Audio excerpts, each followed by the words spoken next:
এবার একটু বসো মা, তোমার শরীর অতিশয় দুর্বল।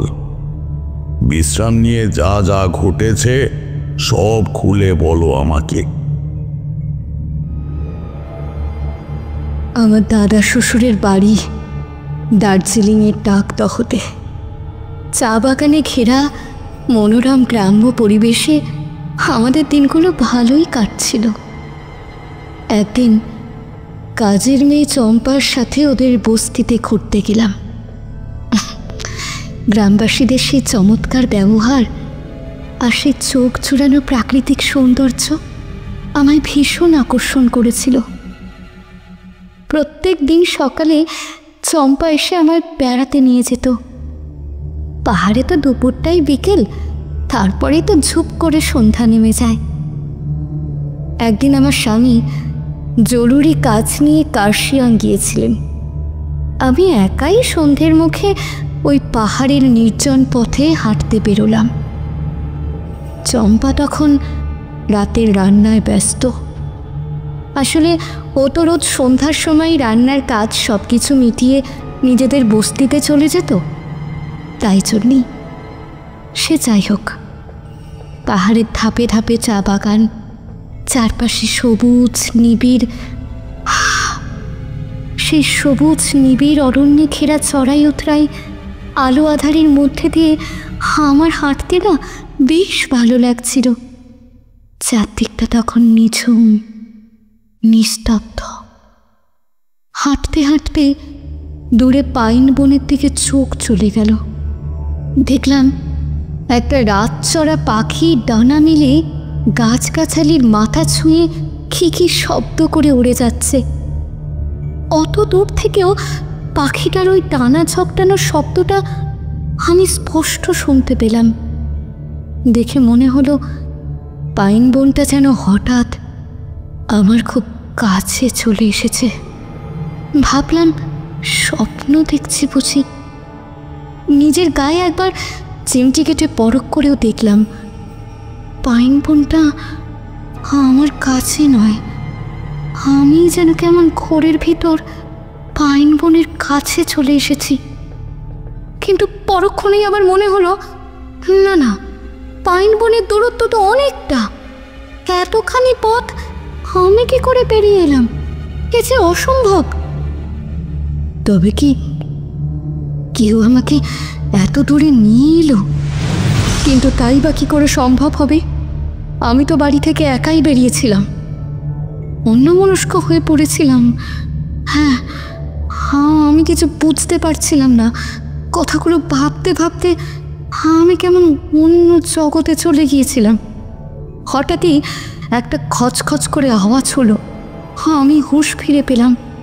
দেখলাম পাখিটার ডানা ঝাপটে উড়ে যাচ্ছে। কিন্তু তারপর কি যে হলো, চারপাশটা আচমকা একরাশ কুয়াশায় কেমন ঢেকে গেল। আমি আর পাখিটাকে দেখতে পেলাম না, অথচ তার ওই কর্কশ স্বর তখনও আমার কানে আসছিল। মুহূর্তের মধ্যেই সেই স্বর পাল্টে তা পরিণত হলো আর্ত চিৎকারে। মনে হলো কেউ যেন ওই পাখিটার গলাটা টিপে ধরেছে আর সে বাঁচার আকুতিতে ছটফট করছে। আমি ছুটে গেলাম সেদিকে। আমি ছুটে গেলাম। আপনা থেকেই তখন কুয়াশার চাদরটা সরে গেল। তারপর যে দৃশ্যটা দেখতে পেলাম তাতে আমার বুকের রক্তটা হীন হয়ে গেল। দেখলাম একটা কালো জোব্বা পরা দীর্ঘকায় লোক পাখিটার গলায় এক মোচড়ে ছিঁড়ে নিয়ে কচকচ করে চিবিয়ে খেতে ডাকলো, কে কোথায় আছো? হোজে আমাকে ধরে নিয়ে যেতে এসেছে, আমাকে মারতে চান। চারপাশের নিস্তব্ধতা বেরিয়ে ফান হয়ে গেল বিকট অট্টহাসিতে। আমি লোকটার উদ্দেশ্যে গালিগালাজ করতে লোকটা প্রথমে থমকে গেল, তবে তারপরই আমার দিকে দৃষ্টিতে তাকিয়ে ওই রক্তমাখা লাল সাদা দাঁতগুলো বের করে হেসে পরিষ্কার বাংলায় বলল, তুই টাকদার চৌধুরী বাড়ির একমাত্র উত্তরাধিকার মহিম চৌধুরীর স্ত্রী, তাই না? এই অঞ্চলে নতুন কেউ এলেই আমার কাছে খবর চলে আসে। দুদিনের জন্য বেড়াতে এসে একেবারে সোজা আমার আস্তানায় চলে এসেছো দেখছি। ঘটনাটা দেখে ফেলেছো তাহলে? আর কি কি দেখেছো শুনি? অতিরিক্ত কৌতূহল ভালো না। পাখিটার ওই মর্মান্তিক মৃত্যু দেখে আমার শরীর খারাপ লাগছিল। আমি লোকটার প্রশ্নের কোনো উত্তর না দিয়ে চলেই যাচ্ছিলাম, কিন্তু ওই ভয়ঙ্কর দর্শন লোকটা হঠাৎ করেই আমার পথ আটকে দাঁড়ালো। একদম কাছ থেকে দেখে বুঝলাম লোকটাকে দেখতে পুরো পাক্কা শয়তান জিনের মতো। মিশমিশে কালো গায়ের রং, মোটা লোমশ ভ্রু, জবা ফুলের মতো টকটকে লাল আয়তকার ধূর্ত চোখ, ঠোঁট দুটো ভারী মোটা আর ছকছকে ধারালো দাঁতের শাড়ি। ওই নেকড়ের মতো দুটো ধারালো সদন্ত উঁকি মারছে ওর মুখের দুপাশ থেকে। লাল টুকটুকে রক্তমাখা জিভটা বের করে সে বাঁকা হাসি হাসছে। ভাবড়ি চুল কালো জব্বার ওপর দিয়ে পিঠ পর্যন্ত নেমে গেছে।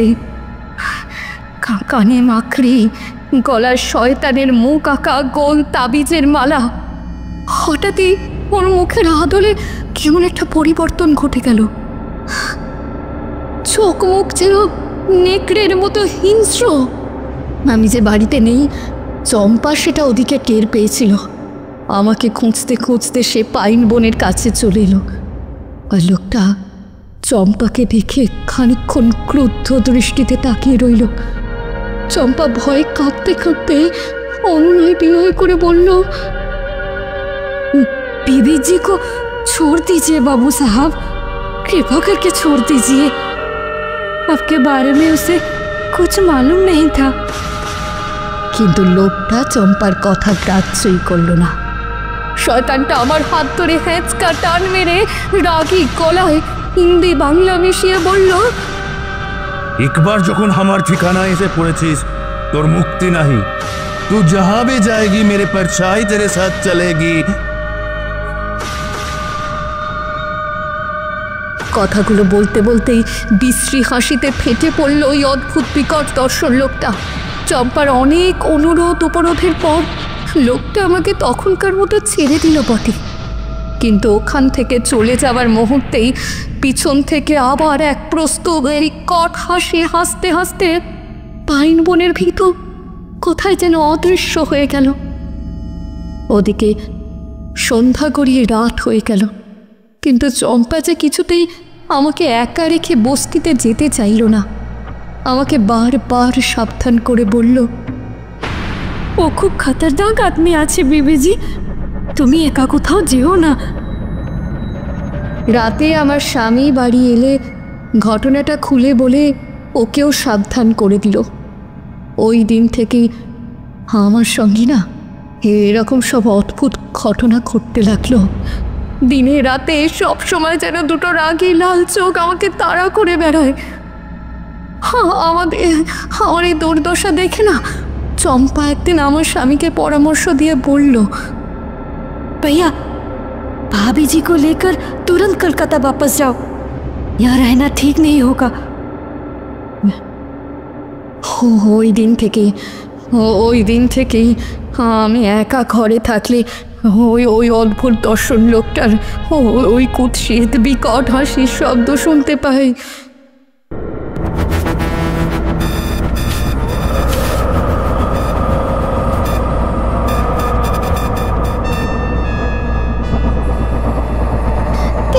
কে কোথায় আছো?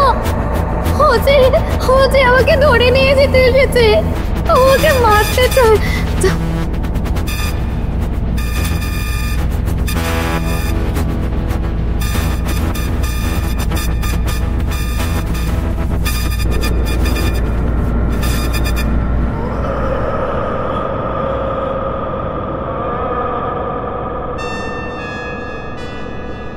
ঘটনার বিবরণ দিতে গিয়ে নন্দিনীর চোখ মুখ ভয়ে রক্তশূন্য ফ্যাকাশে হয়ে গেল। বাইরে সন্ধে ঘনিয়ে এসেছিল। খোলা জানালা দিয়ে কিছু দেখে নন্দিনী ভয়ার্ত কণ্ঠে বলে উঠল, ওই ওই যে ওই যে ওই যে ঠাকুরমশাই, ওই ওই যে ওই লোকটা খালি খালি চলে এসেছে ওই ওই লোকটা। আমাকে বাঁচতে দেবে না ঠাকুরমশাই, আমাকে বাঁচতে দেবে না, আমাকে বাঁচতে দেবে না। আমি ধ্যান যোগের দ্বারা যতটুকু অবগত হয়েছি তাতে বর্তমানে নন্দিনীর পদে পদে বিপদের সম্ভাবনা প্রবল। বৌমার চারপাশে একটা ভয়ঙ্কর কালো ছায়াকে বিচরণ করতে দেখেছি। সে তার আজ্ঞাবাহী দাস, যে বৌমাকে বশে এনে গ্রাস করতে চায়। এই পৈশাচিক সত্তা ইচ্ছে মতো সূক্ষ্ম দেহ ধারণ করে সর্বত্র বিচরণ করতে পারে। সে অসীম ক্ষমতার অধিকারী।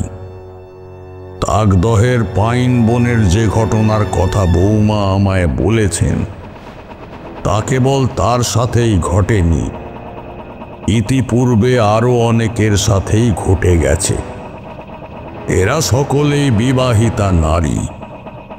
উদ্দেশ্য সিদ্ধির পর তারা প্রত্যেকে মৃত্যুবরণ করেছে।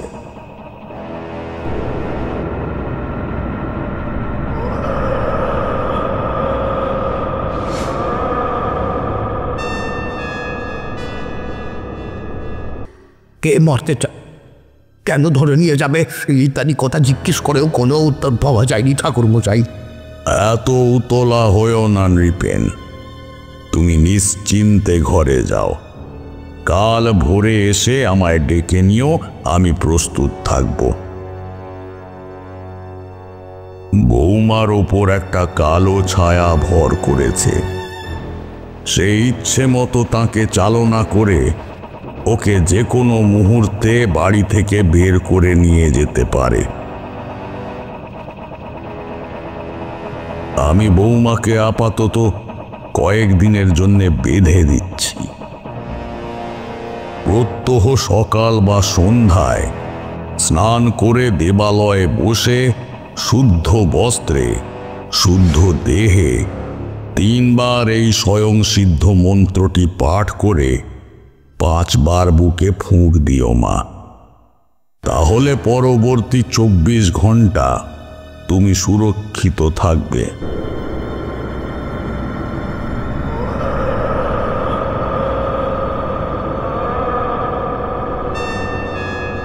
নন্দিনীর গাত্রবন্ধন প্রক্রিয়া সম্পন্ন হয়ে গেছে। ওর কোনো ক্ষতি আর কেউ করতে পারবে না।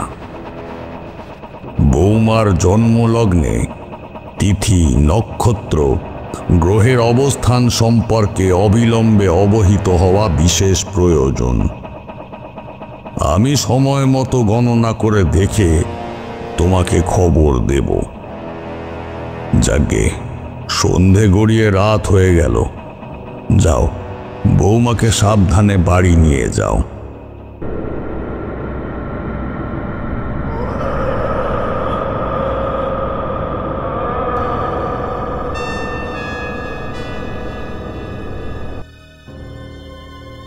একটু মিষ্টি মুখ করো হে তোমরা।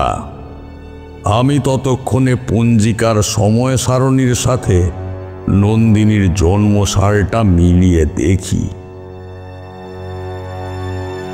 তুমি নিশ্চিন্তে ঘরে যাও। কাল ভোরে এসে আমায় ডেকে নিও, আমি প্রস্তুত থাকব। নৃপেনবাবু খানিক স্বস্তি পেলেন। বৌমার ওপর একটা কালো ছায়া ভর করেছে। সে ইচ্ছে মতো তাকে চালনা করে ওকে যে কোনো মুহূর্তে বাড়ি থেকে বের করে নিয়ে যেতে পারে। তবে সূক্ষ্ম দেহ ধারণ করতে সক্ষম হলেও নন্দিনীকে তার ইচ্ছের বিরুদ্ধে হাওয়ায় উড়িয়ে নিয়ে যাবার অলৌকিক ক্ষমতা তার নেই। তবে অন্ধকার নামলেই সেই ছায়া ওর ওপর ভর করে ওকে বশে আনার চেষ্টা করবে। তখন একটা বিশেষ ক্রিয়া করতে পারলেই নিশ্চিন্ত থাকা যাবে। দিনক্ষণ দেখে সাধনায় বসব, দুশ্চিন্তা করো না।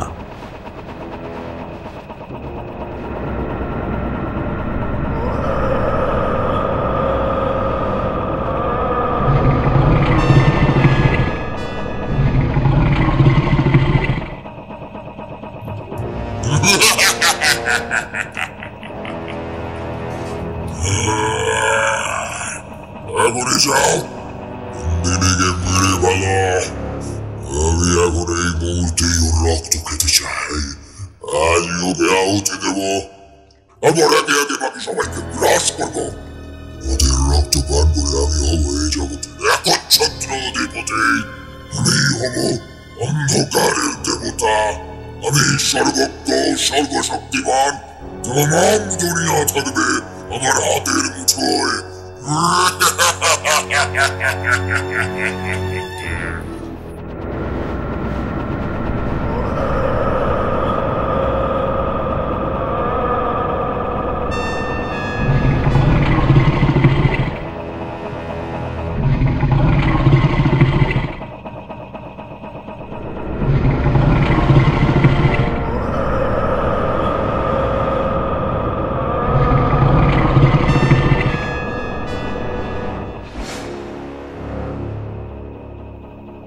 আপনি কি করে অসাধ্য সাধন করলেন ঠাকুর মশাই? তোমরা তো জানোই আমি সৎ সাধক হিসেবে সাধনায় সিদ্ধি লাভ করেছি। মায়ের কৃপা দৃষ্টি থেকে কখনো বঞ্চিত হইনি। তাছাড়া মধুসুন্দরী দেবী আমার সাধনায় সন্তুষ্ট হয়ে কিছু অলৌকিক ক্ষমতা প্রদান করেছিলেন। গুপ্ততন্ত্র, গুহ্য সাধনা, সব সাধনা, পিশাচ সাধনা, কোনো কিছুই আমার অজানা নয়। প্রয়োজন মতো সঠিক সময়ে তা প্রয়োগ করি মাত্র। এক্ষেত্রে সাধনায় বসে আমি প্রথমে শিব স্তোত্র পাঠ করে নিজের চারপাশে ধ্যান লিঙ্গের গোলক বন্ধন করতে সক্ষম হয়েছিলাম। ডাকিনী যোগিনী আহ্বান করে তাদের দিয়ে গুপ্তকক্ষে বন্দিনী নন্দিনীকে দেবী কবচ ধারণ করাতে কোনো সমস্যা বা বাধার সম্মুখীন হতে হয়নি।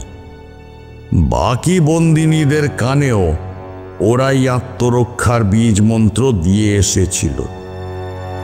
আসলে আমাকে আকৃষ্ট করার সময় আমার শরীরে থাকা ত্রিমুখী রুদ্রাক্ষের স্পর্শে ধ্বংস হয়ে যায়।